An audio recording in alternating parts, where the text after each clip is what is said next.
है ना। Third question ध्यान से देखिएगा क्या है ये। थर्ड क्वेश्चन बोल रहा है डीएनए प्रतिकृति की विधि लिखिए, है ना। प्रतिकृति को हम इंग्लिश में क्या कहते हैं? रेप्लिकेशन। क्या कहते हैं? रेप्लिकेशन। ठीक है, रेप्लिकेशन मीन्स डीएनए से डीएनए बनना, है ना। The process in which DNA form by DNA, है ना। डीएनए के द्वारा, मतलब डीएनए के द्वारा ही डीएनए बनना, है ना। अब इसमें पहले आप लोग स्ट्रक्चर समझ लें कि डीएनए से डीएनए बनता कैसे, है ना, इसकी प्रोसेस क्या है। ठीक है, इसमें देखिए स्ट्रक्चर में मैं आपको जूम कर रहा हूं, है ना। जूम करके हम पहले से समझेंगे स्ट्रक्चर को।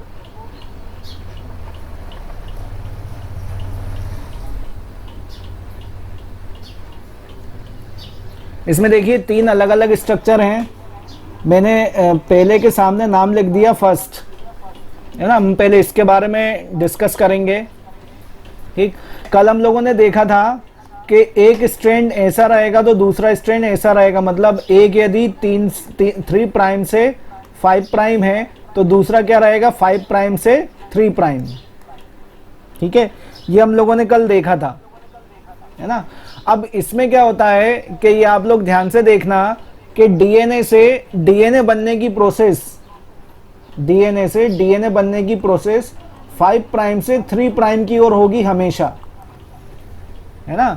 कहां से होगी? 5 प्राइम से 3 प्राइम, मतलब 5 से 3 दिशा में ही डीएनए हमेशा बनेगा। ठीक, अब अगर डीएनए 5 से 3 दिशा में बनेगा तो इसमें क्या रहेगा? ऊपर से बनना स्टार्ट होगा 3 से 5 वाले में, है ना।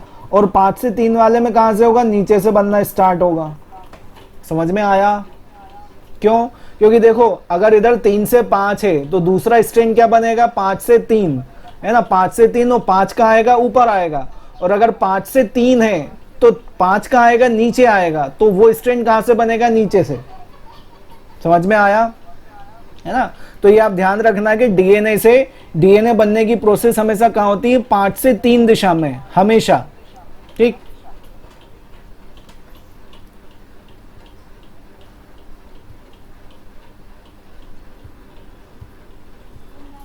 ठीक। इसके बाद अब अगर आप यहां पे स्ट्रैंड के बारे में देखेंगे तो देखो यहां पे एक स्ट्रैंड 3 से 5 दिशा में है और दूसरा 5 से 3 दिशा में है ना। और आपको अगर हम इसको सीधा करके देखें तो ये वाई जैसा दिख रहा होगा, है ना। अगर हम इसको देखें तो कैसा दिख रहा होगा? ये वाई जैसा। क्यों? क्योंकि देखो ये दोनों स्ट्रैंड क्या है, इधर देखिए जो मैंने समझाया, ये स्ट्रैंड क्या है? दोनों एक दूसरे से जुड़े हुए हैं। ये देखो मैं लाइन खींच रहा हूं नारंगी कलर से इधर साइड में, है ना। तो ये क्या हो रहा है? एक दूसरे से जुड़े हुए हैं। कैसे जुड़े हैं? यदि इधर एडेनिन है तो इधर थाइमिन है ना। यदि इधर साइटोसिन है तो इधर क्या है? ग्वानिन है। इसके विषय में हम कल डिस्कस कर चुके हैं, है ना।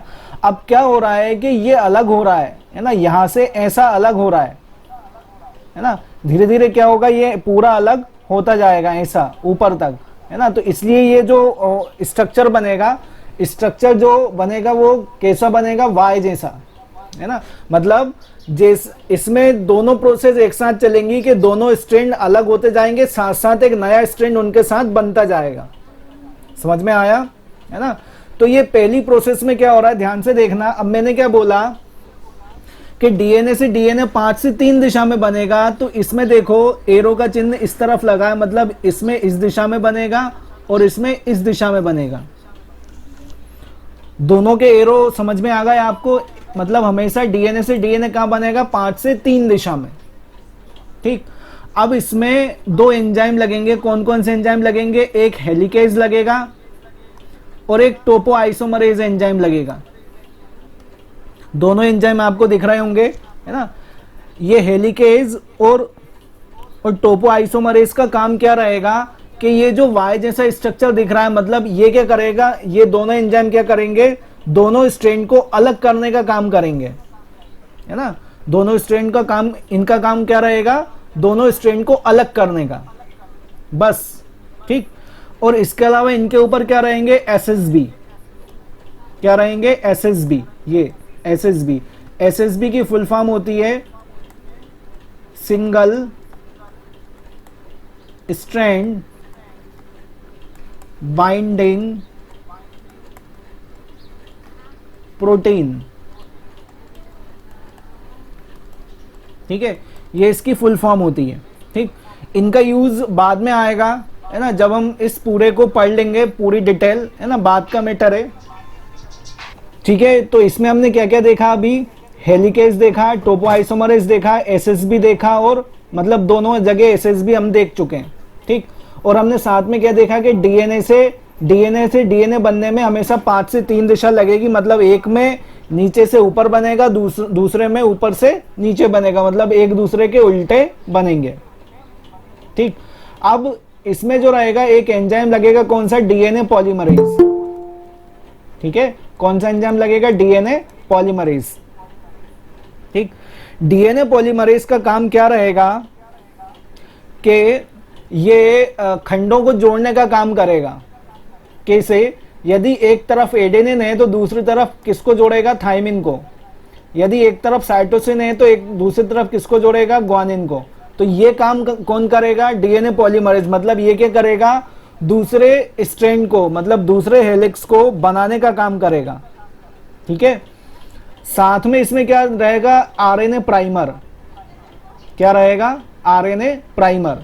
ध्यान से सुनना, इस आरएनए प्राइमर का काम क्या रहेगा, आरएनए प्राइमर ही वो, मतलब हम बोल सकते हैं कि अगर शुद्ध हिंदी में बोलेंगे, वही शख्स रहेगा, वही स्ट्रक्चर रहेगा जो डीएनए के रेप्लिकेशन को स्टार्ट करवाएगा, मतलब डीएनए से डीएनए बनने की प्रोसेस को स्टार्ट करवाएगा। कौन करवाएगा, आरएनए प्राइमर।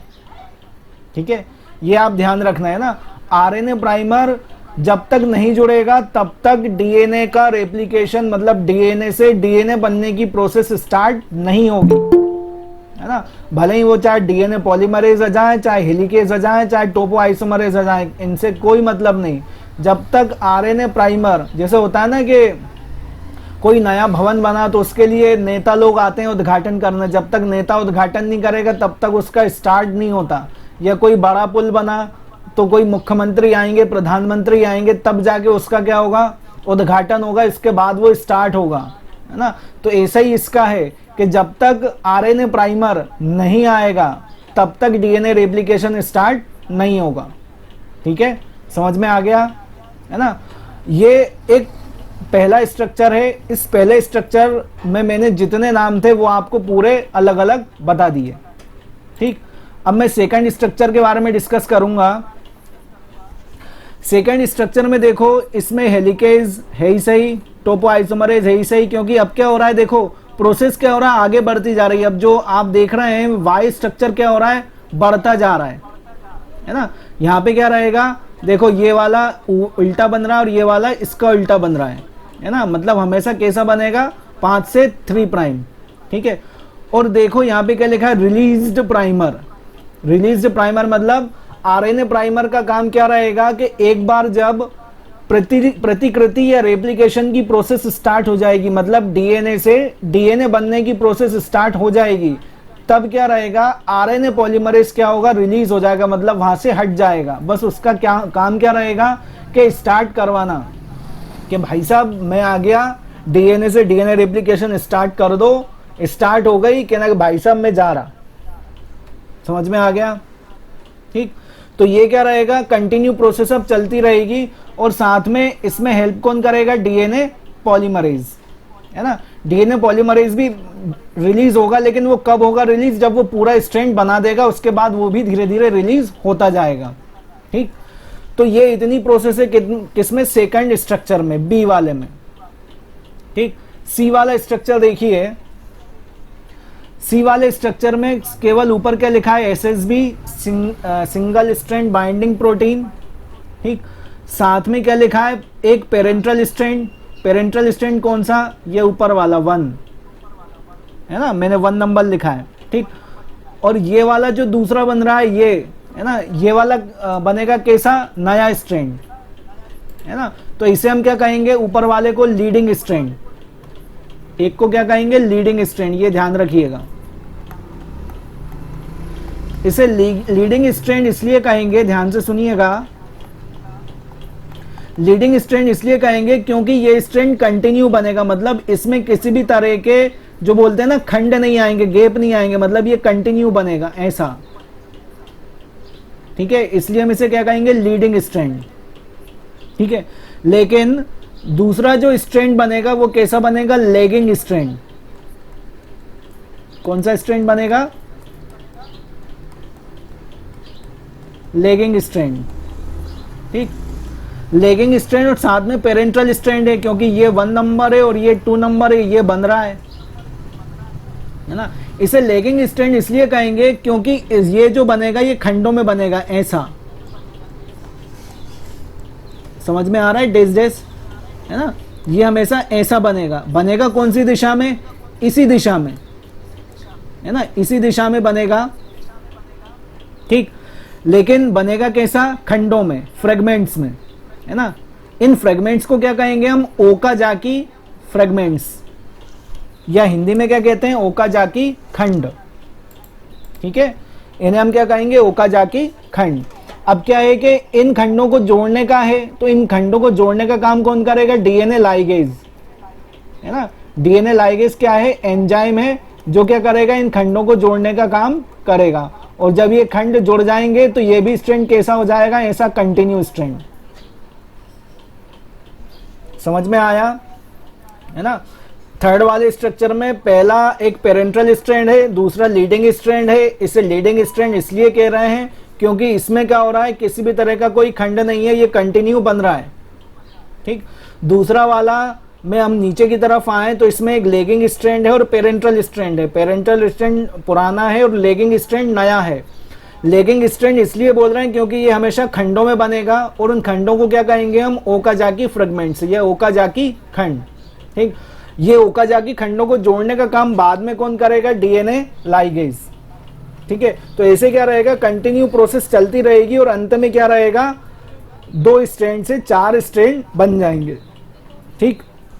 और ये वाली जो मेथड है इसे हम क्या कहेंगे, अर्ध संरक्षी। अगर आपने अर्ध संरक्षी ध्यान से सुनी होगी कल, तो ये अर्ध संरक्षी वाली प्रोसेस चल रही है ना, इसे हम क्या कहते हैं इंग्लिश में, सेमी कंजर्वेटिव, ठीक है। मतलब डीएनए से डीएनए बनने की प्रोसेस हमेशा कैसी होती है, सेमी कंजर्वेटिव, है ना। अब इसमें शुरू से एक बार और समझा दूं मैं। इसमें शुरू में हमने क्या देखा था, शुरू में हमने देखा था कि इसमें सबसे पहले हेलिकेज और टोपोआइसोमरेज एंजाइम आएंगे 2, ठीक। इनका काम क्या रहेगा कि डीएनए को अनवाइंड करना, मतलब जो डीएनए 2 स्ट्रैंड जुड़े हुए थे उन्हें तोड़ते हुए जाना, ठीक है। साथ में इसमें क्या जुड़े हुए हैं, सिंगल स्ट्रैंड बाइंडिंग प्रोटीन, ठीक। फिर आरएनए प्राइमर है और डीएनए पॉलीमरेज है। आरएनए प्राइमर जब तक जुड़ेगा नहीं तब तक डीएनए की रेप्लिकेशन या डीएनए प्रतिकृति की प्रोसेस स्टार्ट नहीं होगी, ठीक।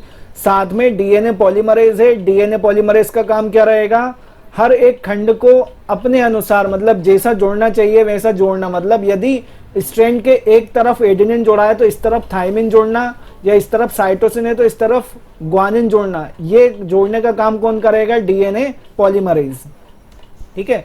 फिर क्या रहेगा, सेकंड स्ट्रक्चर में हमने देखा कि जो आरएनए प्राइमर था वो भी रिलीज होता जाएगा और डीएनए पॉलीमरेज भी क्या होगा, रिलीज होता जाएगा। और सेकंड स्ट्रक्चर में क्या होगा, जो वाई स्ट्रक्चर था वो अब क्या हो गया, बड़ा हो गया। मतलब क्या हो रहा है, धीरे धीरे क्या हो रहा है, स्ट्रैंड टूटते जा रहे हैं और नया स्ट्रैंड क्या हो रहा है, बनता जा रहा है। 5 से 3 दिशा में, एक ऊपर की तरफ बनेगा और एक नीचे की तरफ बनेगा, ठीक। फिर थर्ड वाले स्ट्रक्चर में हमने क्या देखे थे, लीडिंग स्ट्रैंड देखा था और लेगिंग स्ट्रैंड देखा था। लीडिंग स्ट्रैंड कंटिन्यू बनेगा, मतलब सतत बनेगा, और लेगिंग स्ट्रैंड खंडों में बनेगा। उन खंडों को क्या कहेंगे, ओकाजाकी फ्रेगमेंट। ये बाद में डीएनए लाइगेज एंजाइम द्वारा क्या होंगे, जुड़ जाएंगे। तो डीएनए प्रतिकृति स्टार्ट होने से पहले पहला पॉइंट क्या आएगा,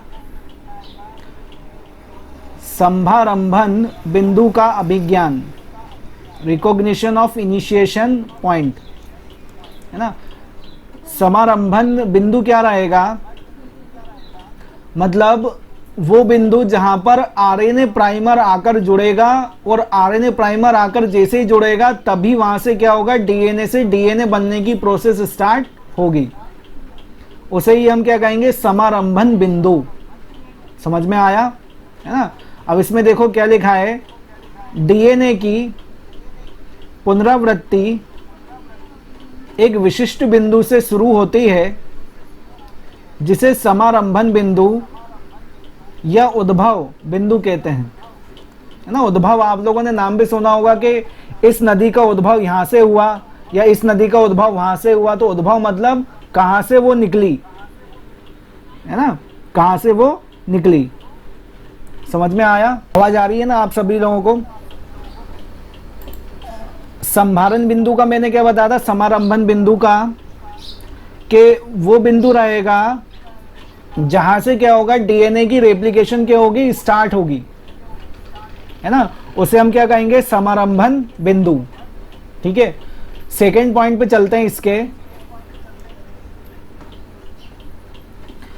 सेकेंड पॉइंट बोलता है आरएनए प्राइमर का निर्माण, है ना। मैंने क्या बताया था, आरएनए प्राइमर जब तक बनेगा नहीं, जुड़ेगा नहीं, तब तक डीएनए रेप्लिकेशन स्टार्ट होगा नहीं।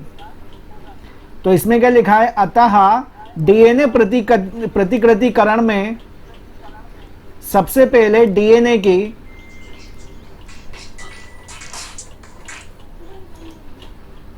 की कुंडलित श्रृंखला का विकुंडलन होता है।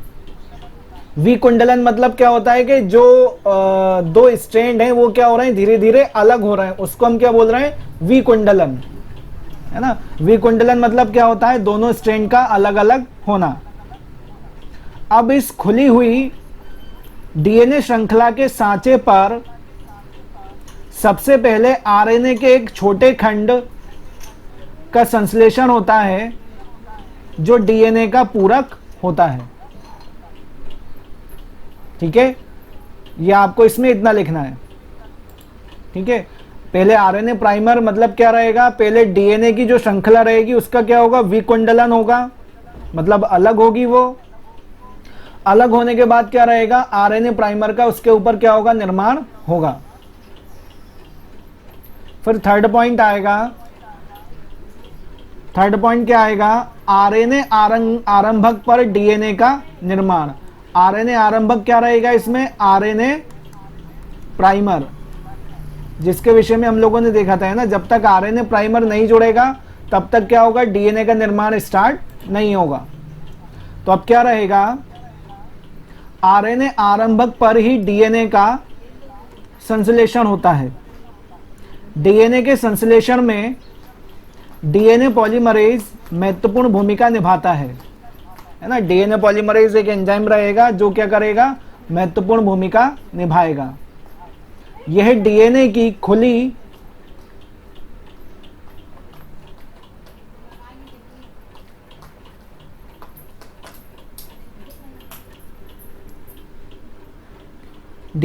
खुली श्रृंखला पर नाइट्रोजनी क्षारकों को एक एक करके जुड़ने में सहायता करता है। कौन, डीएनए पॉलीमरेज। कैसे सहायता करेगा, यदि एक तरफ एडेनिन है तो दूसरी तरफ जुड़ने में क्या सहायता करेगा, थायमिन। यदि साइटोसिन है तो दूसरी तरफ जुड़ने में क्या सहायता करेगा, ग्वानिन। फलस्वरूप डीएनए की खुली श्रृंखला पर न्यूक्लियोटाइड्स जुड़ते जाते हैं, है ना। न्यूक्लियोटाइड्स जुड़ते जाएंगे। जब डीएनए का विकुंडलन एक बिंदु तक होता है तो यह देखने में वाई के आकार का दिखता है। कैसे आकार का दिखता है, वाई के आकार का। ठीक है, फिर इसको कहां से लिखना है, यहां से मैं टिक लगा रहा हूं ये नारंगी पेन से। डीएनए पॉलीमरेज केवल 5 से 3 दिशा में ही न्यूक्लियोटाइडों को जोड़ सकता है। कौन सी दिशा में जोड़ सकता है, केवल 5 से 3 दिशा में।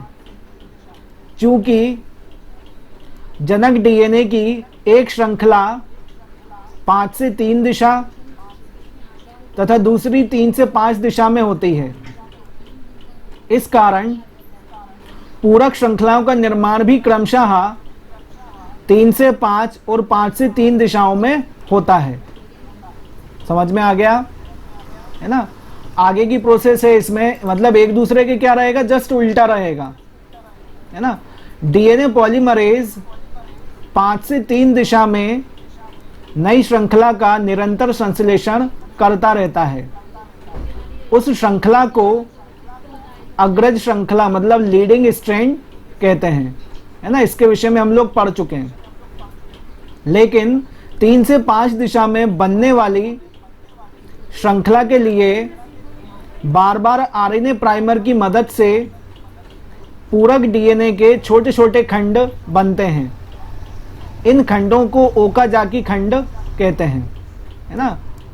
इनमें क्या बनेंगे, ओकाजाकी खंड बनेंगे और बार बार आरएनए प्राइमर की जरूरत पड़ेगी। क्योंकि यह दूसरी श्रृंखला खंडों में बनती है जो बाद में पूरी श्रृंखला बनाते हैं। इस कारण इसे पश्चगामी श्रृंखला मतलब लेगिंग स्ट्रैंड कहते हैं, है ना। जो मैंने बताया था वही यहाँ पे लिखा हुआ है। आगे की प्रोसेस में क्या रहेगा, आगे की प्रोसेस में 4th पॉइंट है आरएनए प्राइमर का उच्छेदन, है ना। उच्छेदन मीन्स सिंपल, आप इतना ही लिखें इस पॉइंट में। इसके पश्चात आरएनए प्राइमर का उच्छेदन हो जाता है। उच्छेदन मतलब हटना, ठीक है ना। आप इसमें केवल कितना लिखें इस पॉइंट में, इस पूरी प्रक्रिया के पश्चात आरएनए प्राइमर का उच्छेदन हो जाता है, बस इतना लिखें, है ना। इतनी कहानी लिखने की जरूरत नहीं है। फिर लास्ट में क्या रहेगा, ओकाजाकी फ्रेगमेंट्स का जोड़ना, ठीक है। ओकाजाकी फ्रेगमेंट्स का जोड़ना, है ना, ये भी बताया था मैंने। आरएनए के उच्छेदन के पश्चात और ओकाजाकी फ्रेगमेंट्स बनने के पश्चात इन ओकाजाकी फ्रेगमेंट्स के बीच जो अंतराल रह जाते हैं मतलब गैप, वे डीएनए पॉलीमरेज के संयोग से पूरक डीऑक्सीराइबोन्यूक्लियोटाइड द्वारा भर दिए जाते हैं। अंततः निकटवर्ती 5 से 3 सिरे के डीएनए लाइगेज द्वारा जोड़ दिए जाते हैं और बाद में किसके द्वारा जुड़ जाएंगे, वो डीएनए लाइगेज द्वारा। फलतः डीएनए की एक श्रृंखला और तैयार हो जाती है ना। जो खंड बनेंगे उनको भरने का काम कौन करेगा, डीएनए पॉलीमरेज फर्स्ट करेगा और जोड़ने का काम कौन करेगा, डीएनए लाइगेज, है ना। इतनी प्रोसेस आपको इसमें लिखनी पड़ेगी। कितने पॉइंट हैं, 5 पॉइंट हैं। 5 पॉइंट में आपको इसको पूरा बताना पड़ेगा। क्वेश्चन, अगला क्वेश्चन का नाम क्या है, लीडिंग तथा लेगिंग स्ट्रैंड, है ना। ये लीडिंग नहीं है, ये लेगिंग है ना, लेगिंग, ठीक है ना। इसको आप लेगिंग लिखिएगा, ठीक है। लेगिंग स्ट्रैंड में अंतर लिखिए, ठीक है। इनमें क्या बताना है, अंतर बताना है। इनके विषय में हम लोग अभी देख चुके हैं, है ना। तो अंतर आप लोगों को वैसे समझ में आ जाएगा। देखते हैं क्या अंतर है। पहला अंतर दिया है लीडिंग स्ट्रैंड में। लीडिंग स्ट्रैंड का निर्माण 5 से 3 दिशा में होता है, ठीक है। लेगिंग का क्या रहेगा, लेगिंग स्ट्रैंड का निर्माण ओकाजाकी खंडों के रूप में 5 से 3 दिशा में होता है। अंतर है दोनों में, है ना। दोनों में क्या हो रहा है, इसमें खंड बन रहा है लेकिन इसमें क्या हो रहा है, कंटिन्यू होगा, ठीक है। सेकंड पॉइंट क्या रहेगा, लीडिंग स्ट्रैंड बिना किसी अंतराल के सतत रूप से बनता है। लेगिंग में क्या हो जाएगा, लेगिंग स्ट्रैंड ओकाजाकी के खंडों के रूप में कैसा बनेगा, डिसकंटिन्यू, असतत रूप से बनता है, ठीक है। कैसा बनेगा, ये खंडों के रूप में। फिर थर्ड पॉइंट, इसके निर्माण हेतु केवल एक प्रकार के आरएनए प्राइमर की आवश्यकता पड़ती है और इसमें क्या रहेगा, प्रत्येक ओकाजाकी खंड के निर्माण हेतु अलग अलग आरएनए प्राइमर की आवश्यकता होती है, ठीक है। ये तीनों पॉइंट आपको इसमें याद रखने हैं, ठीक है ना। वैसे तो क्या होगा, इस क्वेश्चन के पूछने के चांसेस कम है, क्योंकि एक बुक में 4 पॉइंट दिए हैं, 4 पॉइंट में मतलब आप पढ़ोगे तो वो 3 ही पॉइंट है ना, तो इसके लगभग 3 ही पॉइंट हो रहे हैं, है ना। तो वैसे क्वेश्चन पूछने के चांसेस कम है, लेकिन अगर पूछेंगे तो आपको 3 ही पॉइंट लिखना है, आपको 4 नंबर मिल जाएंगे फिर भी, क्योंकि है ही नहीं है इसके पॉइंट, इसके अलावा बनते ही नहीं है। ठीक, तो ये अंतर था किसमें, लीडिंग स्ट्रैंड और लैगिंग स्ट्रैंड में। ठीक है, अगला क्वेश्चन देखिए,